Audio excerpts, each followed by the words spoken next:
तो hello friends, welcome back to my channel. और friend, आज की वीडियो सीरीज के अंदर हम डिस्कस करने वाले हैं अगले टॉपिक को। जिस टॉपिक का नाम है boundary analysis in image processing. Okay, काफी अच्छी तरीके से हम लोग डिस्कस कर रहे हैं। प्लेलिस्ट ऑलरेडी बना हुआ है, अगर आपने प्लेलिस्ट को एक्सेस नहीं किया तो प्लेलिस्ट को एक्सेस कर सकते हैं। प्लेलिस्ट का लिंक आपको नीचे डिस्क्रिप्शन बॉक्स में मिल जाएगा। ओके, और साथ ही साथ नोट्स को बनाते रहिएगा, क्योंकि नोट्स ही आपके लिए एग्जामिनेशन टाइम में फायदा करेगा। ओके, आइए स्टार्ट करते हैं। पॉइंट कह रहा है कि boundary analysis refers to the technologies and methods used to analyse the boundaries और contours of objects in an image. यानी जो बाउंड्री एनालिसिस होता है वो एक प्रकार का टेक्नोलॉजी होता है जिसका यूज हम करते हैं एनालाइज करने के लिए। जो भी बाउंड्रीज होती है और जो भी काउंटर्स होते हैं ऑब्जेक्ट के रिगार्डिंग उस इमेज के अंदर, उसको आइडेंटिफाई करने के लिए इसका हम यूज करते हैं। And it focuses on understanding the geometric and topological properties of the edge that separate regions or object from the background। यानी ये फोकस करता है अंडरस्टैंड करने के लिए ज्योमेट्रिक और टोपोलॉजिकल प्रॉपर्टीज को एज के अकॉर्डिंग, जो सेपरेट करता है रीजन्स को और ऑब्जेक्ट को बैकग्राउंड के according. Okay, and these boundaries provide important information about the shape, structure and spatial relationship of object within an image, making boundary analysis critical in tasks like object recognition, image segmentation and shape analysis। यानी ये जो boundaries होती है वो काफी important information provide करती है just regarding to its shape, उसके स्ट्रक्चर के रिगार्डिंग, उसके स्पाशियल रिलेशनशिप के अकॉर्डिंग, उस इमेज के अकॉर्डिंग, जो बाउंड्री के एनालिसिस में काफी ज्यादा रोल प्ले करता है इंपॉर्टेंट। जैसे कि ऑब्जेक्ट को रिकॉग्नाइज करना, इमेज के सेगमेंटेशन को देना, शेप एनालिसिस करना, इन सारी चीजों के लिए। अब यहाँ पे की कंसेप्ट आता है जो कि बाउंड्री एनालिसिस के अंदर यूज किया जाता है, जिसमें सबसे पहले आता है बाउंड्री रिप्रेजेंटेशन। इसके अंदर पॉइंट कह रहा है कि boundaries in an image are typically represented as a sequence of connected pixels और points often refer to as contour. यानी बाउंड्री के अंदर जो इमेजेस होते हैं वो टाइपिकली रिप्रेजेंटेड किए जाते हैं एक सीक्वेंस ऑफ कनेक्टेड पिक्सेल्स और पॉइंट्स के अकॉर्डिंग, जो रिफर्स करते हैं उसके काउंटर्स को। And boundaries are typically detected using the edge detection techniques like Canny edge detector, Sobel operator और the Laplacian of a Gaussian. यानी ये अलग अलग टेक्नोलॉजीज है, अलग अलग मेथड्स है जिसके मदद से जो एज है, एज को डिटेक्ट किया जाता है। तीसरा पॉइंट कह रहा है कि वंस बाउंड्रीज आर डिटेक्टेड, यानी अगर एक बार बाउंड्री डिटेक्ट हो गया तो they can be represented as a list of boundary points like coordinate which can then be analyzed। तो ये क्या हम कर सकते हैं, इसको रिप्रेजेंटेड कर सकते हैं लिस्ट ऑफ बाउंड्रीज पॉइंट के रूप में, जिनको क्या कर सकते हैं हम लोग एनालाइज कर सकते हैं। सेकंड आपका आता है टाइप्स ऑफ बाउंड्रीज। बाउंड्रीज के टाइप्स की हम बात करें तो सबसे पहले आपका आता है सिंपल बाउंड्रीज, दूसरा आता है कॉम्प्लेक्स बाउंड्रीज, तीसरा आपका आता है क्लोज बाउंड्रीज और चौथा आता है ओपन बाउंड्रीज। सिंपल बाउंड्रीज क्या होते हैं? These are the smooth and continuous boundaries that separate well defined object edges. यानी ये स्मूथ और कंटिन्यूअस बाउंड्रीज होते हैं जो रिप्रेजेंटेड करते हैं एक वेल डिफाइंड ऑब्जेक्ट के एज को। अगला आता है कॉम्प्लेक्स बाउंड्रीज, जिसके अंदर कह रहा है कि these can have multiple loops, holes और irregularities and may represented more intricate shapes और फ्रेगमेंटेड एजेस। यानी ये इनके पास क्या होता है, मल्टीपल लूप्स होते हैं, होल्स होते हैं, इरेगुलरिटीज होती है, जो चीजों को रिप्रेजेंटेड करने के लिए यूज की जाती है। ओके,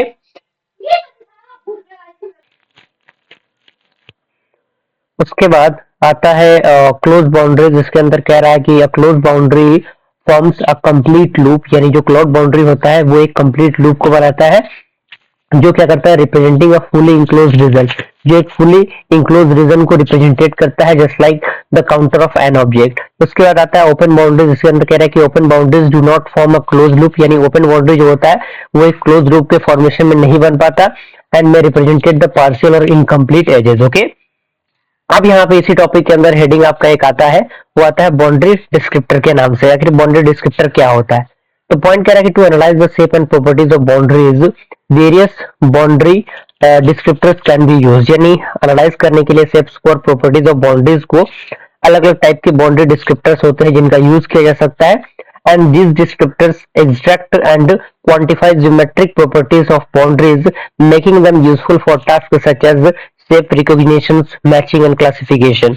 यानी ये जो डिस्क्रिप्टर्स है इनका यूज हम करते हैं जो भी आपके प्रॉपर्टीज होती हैं उनके ज्योमेट्रिक प्रॉपर्टीज ऑफ बाउंड्रीज के क्वांटिफाइंग के लिए, एक्सट्रैक्ट करने के लिए, जो चीजों को काफी यूजफुल बनाती है, जैसे उसके शेप को रिकॉग्नाइज करना या फिर मैचिंग करना, क्लासिफिकेशन करना।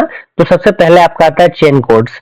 चेन कोड्स क्या होता है? तो इसके अंदर कह रहा है कि chain coding is a method use to represented boundaries by encoding the direction of boundary segments.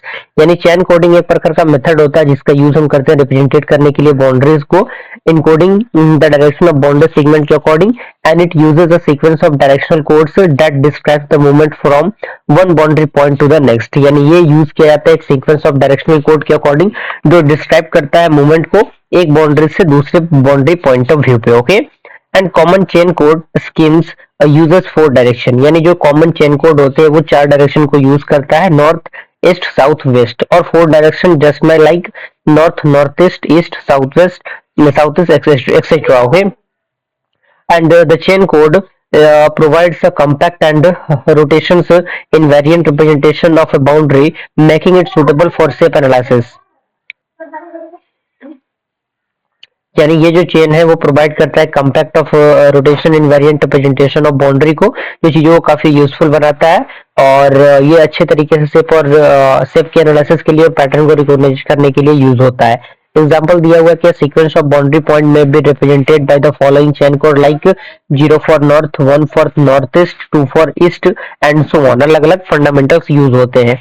दूसरा आपका इसी के अंदर आता है, यानी अभी हम लोग मतलब बाउंड्री डिस्क्रिप्टर के अंदर ही डिस्कस कर रहे हैं। दूसरा आता है फ्यूरियर डिस्क्रिप्टर।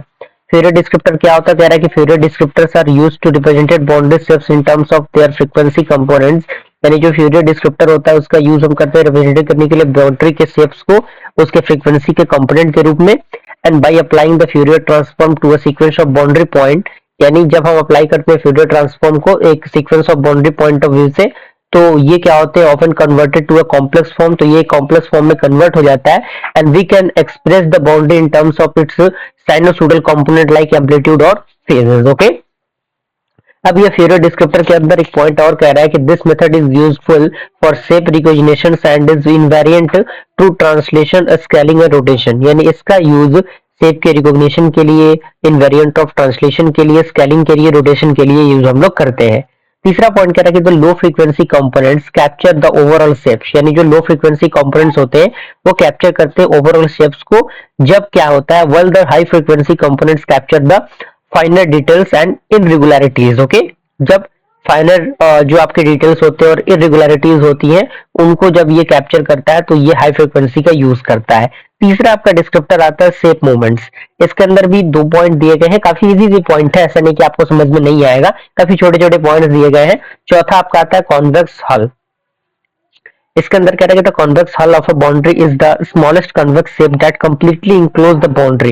यानी जो कॉन्वेक्स हल होता है एक प्रकार का बाउंड्री होता है जो कि एक स्मॉलेस्ट कॉन्वेक्स शेप को कैरी करता है जो कंप्लीटली इंक्लोज होता है बाउंड्री से, and is commonly used to estimate the extent of an object and can help in the shape analysis and specifically for identifying the concavities और irregularities in the boundary। यानी जो भी boundary के अंदर irregularities होती है, concativities होती है, उनको आइडेंटिफाई करने के लिए, उनको एनालाइज करने के लिए बेसिकली इसका यूज होता है। And the convex hull is used in many applications such as shape recognition और in identifying the evolve of an object. अब इसके बाद इसी के अंदर पॉइंट आता है टोपोलॉजिकल प्रॉपर्टीज ऑफ बाउंड्रीज। यानी बाउंड्रीज के टोपोलॉजिकल प्रॉपर्टीज क्या होते हैं, तो इसके अंदर कह रहा है कि the topological properties of a boundary describes the connectivity. तो ये जो टोपोलॉजिकल प्रॉपर्टीज होती है किसी भी बाउंड्रीज का वो डिस्क्राइब करती है कनेक्टिविटी और स्ट्रक्चर ऑफ बाउंड्री को उस रिलेशन के अंदर जो क्या होते हैं, इंक्लोज होते हैं। अब यहाँ पे कुछ इंपॉर्टेंट टोपोलॉजिकल प्रॉपर्टीज है जो कि सबसे पहले आपका आता है यूलर नंबर। अब यहाँ पे सबसे पहले चीजें स्टार्ट होती है न्यूमेरिकल पॉइंट ऑफ व्यू से, क्योंकि यूलर नंबर को फाइंड आउट करने का एक फॉर्मूला होता है जो कि फॉर्मूला आपको गूगल से टाइप करके लिखना पड़ेगा, इसीलिए मैंने इसमें अलग अलग सेक्शन छोड़ रखा है आपके लिए। तो आइए स्टार्ट करते हैं। कह रहा है कि the Euler number is a topological invariant that helps describe the shape of a region based on its connectivity. यानी जो यूलर नंबर होता है एक प्रकार का टोपोलॉजिकल इनवेरिएंट होता है जो मदद करता है डिस्क्राइब करने के लिए शेप को उस रीजन के अकॉर्डिंग जो उसके कनेक्टिविटी पे बेस्ड होती है। And it is calculated at Euler number is equal to C minus H upon text. Euler number is equal to C minus H, जहां पे सी क्या है, C is the number of connected components. Okay, और the Euler number is used to distinguish between the different shape. यानी जो Euler number है उसका use हम करते हैं डिस्टिंग्विश करने के लिए अलग अलग डिफरेंट शेप्स को। एग्जांपल दिया हुआ कि a solid object has an Euler number of 1, यानी कोई भी सॉलिड ऑब्जेक्ट है उसका एलिमेंट नंबर 1 होगा। उसके बाद कह रहा है कि shape with one hole such as don't has an Euler number of 0। यानी कुछ एग्जांपल्स है, जो कि एग्जांपल भी पता होना जरूरी है, क्योंकि आप लोग हर एक पॉइंट ऑफ व्यू से पढ़ना चाहते हैं, इसीलिए हर एक पॉइंट ऑफ व्यू से चीजें प्रोवाइड की जा रही हैं, ताकि आपके एग्जामिनेशन में भी कोई प्रॉब्लम ना हो और आपके नॉलेज में भी कोई प्रॉब्लम ना हो। नंबर ऑफ होल्स की हम बात करें तो पॉइंट कह रहा है कि the number of holes refers to the regions within the boundary where the object has internal words. यानी जो नंबर ऑफ होल्स होते हैं वो रिफर्स करते हैं रीजन से उस बाउंड्री के अकॉर्डिंग जहां पे जो ऑब्जेक्ट होती है उनके पास खुद का इंटरनल वर्ड्स होता है। एग्जांपल की हम बात करें, for the example the boundary of the letter 0 has one hole and well the figure 8 has 2 holes, जैसे कि आप यहाँ पे देख सकते हैं। And this information can be used for object classification and analysis. यानी ये जो इंफॉर्मेशन है इसका हम यूज कर सकते हैं ऑब्जेक्ट के क्लासिफिकेशन के लिए, उसके एनालिसिस के लिए। As object with different numbers of holes can often be distinguished. Okay, उसके बाद बाउंड्री डिटेक्शन टेक्निक आता है, जो कि इसी टॉपिक के अंदर हमें पढ़ना है। तो यहाँ पे सेवरल टेक्निक्स आते हैं that are used to detect and distract boundaries from an image. सबसे पहले आपका आता है एज डिटेक्शन।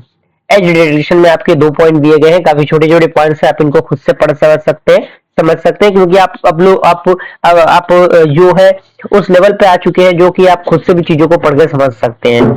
सेकंड आपका आता है काउंटर डिटेक्शन। काउंटर डिटेक्शन में आपका जो पॉइंट है यहाँ पे दिया हुआ है, आप यहाँ पे देख सकते हैं। उसके बाद तीसरा आता है एक्टिव काउंटर, जिससे हम लोग स्नेक्स कहते हैं। इसके अंदर भी 2 पॉइंट यहाँ पे मेंशन किए गए हैं। अब लास्ट आता है एप्लीकेशन ऑफ बाउंड्री एनालिसिस, यानी बाउंड्री एनालिसिस का एप्लीकेशन, यानी कहाँ कहाँ उसका यूज होता है।